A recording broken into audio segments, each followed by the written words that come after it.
3번입니다. 사다리꼴에서 AD 위에 임의의 점 P가 되는 거예요.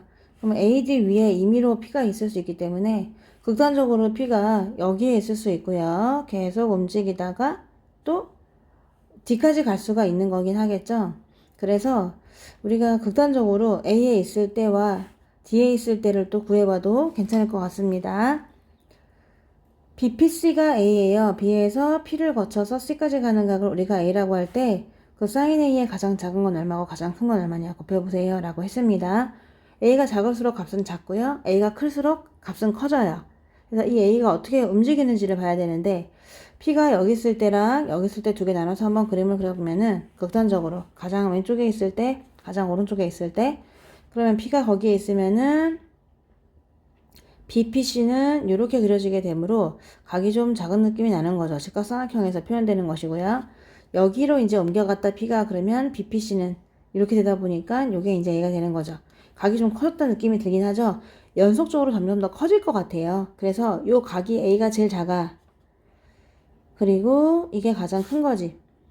그러면 사인 값도 그렇겠죠? 그래서 16 더하기 4니까 얘가 2루트 5인데 여기서 나오는 사인 A는 2루트 5분의 4예요. 약분하면은 루트 5분의 2가 되고요. 그래서 5분의 2루트 2가 되겠습니다. 이게 가장 작은 값이 되겠고 가장 큰 값은 이게 직각삼각형이니까 2루트 2거든요. 그렇게 갈라봐도 얘가 2면은 얘가 또 2니까 여기도 2루트 2가 되겠네. 여기도 2루트 2가 됩니다. 직각삼각형이네요. 그쵸? 그래서 얘가 90도라는 걸 알게 됐어요.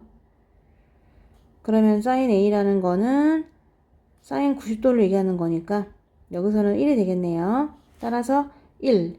이 두 개거든요. 얘가 가장 작은 값. 얘가 가장 큰 값. 두 개를 곱하라고 했기 때문에 답은 그냥 그대로 5분의 2 루트 5가 되겠습니다. 한번 점을 옮겨본 거예요. P라는 점을 이렇게 한번 옮겨봤죠. 그래서 극단적으로 가장 왼쪽에 있을 때랑 가장 오른쪽에 있을 때를 나눠서 그냥 해봤거든요. 근데 갈수록 커지더라고요. 그 각이. 이때의 각보다는 얘가 좀 더 커졌잖아요.